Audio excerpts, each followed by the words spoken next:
Greece সাইপ্রাসে ইমান বলতে কোনো কিছু নেই, ঠিক আছে। মানে কিছু কাজে আপনি মনে করেন যে দাড়ি রাখলে কোনো সমস্যা নেই। সেটা হচ্ছে একটা, আমাকে কিছু ভাই প্রশ্ন করেছে যে আপনার গ্রিস সাইপ্রাসে আসতে হলে দাড়ি রাখতে পারবো কিনা এবং দাড়ি রাখলে আমাদের কোনো সমস্যা হবে কিনা। সো এটা নিয়ে আজকে বিস্তারিত আলোচনা করব। সো আমার চ্যানেলটি যারা এখনো সাবস্ক্রাইব করেনি, আমার চ্যানেলটি সাবস্ক্রাইব করে গ্রিস সাইপ্রাসের নিত্য নতুন আপডেট পেতে আমাদের সাথেই থাকবেন।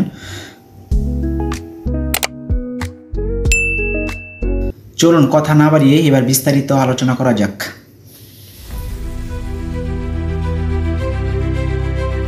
আসসালামু আলাইকুম, আমি ইউরোপিয়ান কালচার চ্যানেলের পক্ষ থেকে গ্রিস সাইপ্রাস থেকে শান্তলে বলতেছি। সো অনেকেই জানতে চান যে গ্রিস সাইপ্রাসে আপনার আসতে হলে আপনার মুখে দাঁড়িয়ে রাখতে পারবেন কিনা এবং রাখলে কোনো সমস্যা হবে না। সো এটা নিয়ে আসলে দেখেন, আপনি গ্রিস সাইপ্রাসে আপনি যদি মানে দুইটাভাবে আসতে পারেন। একটা হচ্ছে আপনার ইন্টারভিউ দিয়ে, আর হচ্ছে ইন্টারভিউর মাধ্যম মানে ইন্টারভিউ ছাড়াও নাকি অনেকেই আসে। যাই হোক, আমার ইন্টারভিউর মাধ্যমে যদি আসেন অবশ্যই আপনাকে মুখে দাড়ি মানে ক্লিন শেপ দিতে হবে। কারণ হচ্ছে আপনাকে যখন যে কোনো কাজে আপনার যখন ইন্টারভিউ দিয়ে আসবেন, তখন আপনার যে কোনো কাজে যদি আসতে চান তো অবশ্যই আপনি ইন্টারভিউ ফেস করার আগে আপনি অবশ্যই আপনার মানে ক্লিন শেপ করতে হবে। সো আপনি ক্লিন শেপ করে আপনি যে মনে করেন যে মানে আপনার ইন্টারভিউ ফেস করবেন। ইন্টারভিউ ফেস করার পর আপনি যদি সিলেক্ট হন, সেক্ষেত্রে আপনার যখন এই দেশে আসবেন, সেক্ষেত্রে আসার আগে আপনি মানে আপনার দাড়ি মোটামুটি রাখলেও চলে, কিন্তু না রাখলেও মানে শেপ করে আসাটাই বেটার। পরে যদি আপনি এই জায়গায় আসেন, আসার পরে যদি দেখেন যে না আমি মানে এই জায়গায় আমি দাড়ি রাখতে পারবো বা এরকম কিছু যদি হয়, তবে আপনার সব কাজে কিন্তু আপনি দাড়ি রাখতে পারবেন না। কিছু কিছু কাজে আপনি মনে করেন যে দাড়ি রাখলে কোনো সমস্যা নেই। সেটা হচ্ছে একটা কোম্পানির উপরে, একটা ম্যানেজার উপরে নির্ভর করে, ঠিক আছে। আর মনে করেন যে যদি আপনি মোটামুটি হাউসকিপিংয়ে আসেন বা হচ্ছে আপনি মনে করেন যে আদারওয়াইজ যে মানে আপনার কনস্ট্রাকশন রিলেটিভ যদি কোনো জায়গায় আসেন, এইগুলোতে যদি টুকটাকে আসেন, তাহলে আপনি মনে করেন যে দাড়ি একটু রাখলেও কোনো সমস্যা নেই। তবে হয়তো বেশি বড় বড় দাড়ি রাখা যাবে না। তবে আপনার হচ্ছে সম্পূর্ণ আপনার নির্ভর করে হচ্ছে আপনার ম্যানেজারের উপর, ঠিক আছে। আপনার ম্যানেজার যদি বলে না ক্লিন শেপ করতে হবে, তাহলে করতে হবে, ঠিক আছে। আর হচ্ছে আপনি মনে করেন যে যারা হোটেল সেক্টরে আসবেন, হোটেল সেক্টরে যারা বিশেষ করে আসবেন, আর হোটেল রেস্টুরেন্ট কাজের সেক্টরে আসবেন, এদের মনে করেন যে আপনার কোনোভাবে আর দাঁড়িয়ে রাখতে পারবেন না, ঠিক আছে। আপনি আপনার কখনো দাঁড়িয়ে রাখতেও দিবেন, আপনি রাখতেও পারবেন না, ঠিক আছে। কারণ তাদের সাথে কাস্টমারদের আপনার সবসময় কম্বিনেশন ওঠা মানে সবসময় তাদের সাথে থাকতে হয়। সো অ্যাকচুয়ালি মনে করেন যে এই ইউরোপের মানুষগুলো মনে করেন যে এরা খুবই মনে করেন যে ক্লিন থাকতে পছন্দ করে, ঠিক আছে। ক্লিন বলতে মনে করেন যে এই দেশ যে শরীরের লোমগুলো আছে, এই লোমগুলো পর্যন্ত তারা মনে করেন যে আপনার ক্লিন শেপ দিয়ে ফেলে, বুঝছেন। কী পরিমাণে তারা মনে করেন যে এই লোমকে ইগনোর করে আপনি বুঝেন। সো মনে করেন যে হোটেল সেক্টরের ভিতরে আপনার মনে করেন যে যারা লাঞ্জায় আসবেন, মানে বিশেষ করে যারা লাঞ্জায় আসে, যারা লাঞ্জা মানে থালি বাসন বা মানে প্লেট মিলের যারা মানে ওয়াশ করে, আমি এদের ভিতরে কিছু কিছু দেখছি। মনে করেন যে যারা কঙ্গো থেকে আসছে, এরা মানে দাঁড়িয়ে আছে, মোটামুটি মানে বড় বড় দাঁড়িয়ে আছে।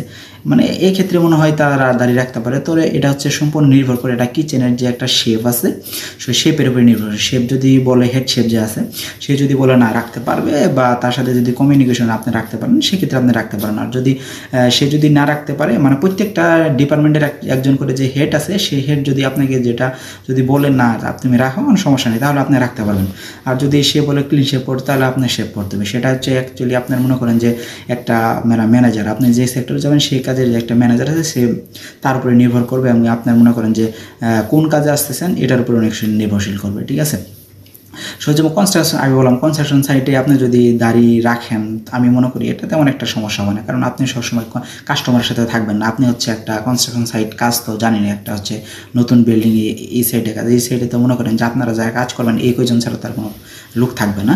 সো এই ক্ষেত্রে আপনি তারা রাখতে পারবেন না। ও মনে করেন যে আপনাদের দাড়ি কাটা নিয়ে যদি আপনাদের এত দ্বিধাদ্বন্দ্ব থাকে, তাহলে মনে করেন যে আসলে গ্রিস সাইপ্রাস আসলে মনে করি, আমি যা মনে করি, ঠিক আছে, আসার পর এটা হচ্ছে মনে করেন যে এই গ্রিস সাইপ্রাসে ইমান বলতে কোনো কিছু নেই, ঠিক আছে। মানে আপনার ইমানটা ধরে রাখা খুবই কষ্টকর, ঠিক আছে। আপনি রাস্তা দিয়ে হেঁটে যাবেন, আপনি এদিক দিয়ে একমাত্র আপনি যে রাস্তা দিয়ে হেঁটে যাবেন বা আপনি মনে করেন যে কোনো জায়গায় বের হবেন আপনি মনে করেন যে আপনার চোখ হেফাজত করতে পারেন। কারণ হচ্ছে আপনার মনে করেন যে মানে সব জায়গায় এরা মনে করেন যে অবস্থা খুব খারাপ, ঠিক আছে। সব মনে করেন যে বুঝতে আমি ভাঙি আর করতেছি না, মানে এদের অবস্থা বলতে কি মানে একটা ইউরোপিয়ান কালচার স্টাইলে চলাফেরা এদের, ঠিক আছে। সো আপনি যদি মনে একান্ত এগুলো ইগনোর করতে চান, আপনি যদি কাজের ফাঁকে যাবেন, কাজ করতে যাবেন, এটাতে তো আপনি ইগনোর করতে পারবেন না, ঠিক আছে। সেক্ষেত্রে মনে করেন যে আপনি আপনার সামনে তাদের সাথে আপনার সাথে মনে করেন যে তাদের ফেস টু ফেস দেখা হবেই, ঠিক আছে। সো আপনাদের যারা দাড়ি রাখার ইচ্ছা আছে বা আবার এই দেশে আসার ইচ্ছা আছে, সেক্ষেত্রে আসলে আপনি মনে করেন যে কনস্ট্রাকশন সাইডে যদি আসতে চান, সেক্ষেত্রে তবুও আমি মনে করি, আমি যতটুকু দিচ্ছি তাও ক্লিন শেপ ছাড়া তবুও মনে করেন যে অ্যালাউ করে না। সেক্ষেত্রে মনে করেন যে আপনার যদি এজেন্সি থাকে বা হচ্ছে তাদের সাথে আপনি কমিউনিকেশন করতে পারেন যে আসলে দাড়ি রাখা যায় কিনা। সেক্ষেত্রে আমি মনে করি কনস্ট্রাকশন সাইটে আপনার মনে হয় দাড়ি রাখলে কোনো সমস্যা হবে না। কিন্তু আদারওয়াইজ হোটেল সেক্টরে যদি আসতে চান বা হচ্ছে রেস্টুরেন্ট সেক্টরে যদি আসতে চান, কফি শপ, তারপর হচ্ছে আপনার মনে করেন যে সুপার শপ, তারপর এগুলা সেক্টরে যদি আসতে চান, তাহলে মনে করেন যে আপনার দাড়ি কাটতে হবে, মাস্ট বি। ধন্যবাদ, আশা করি বুঝতে পেরেছেন কথাগুলো।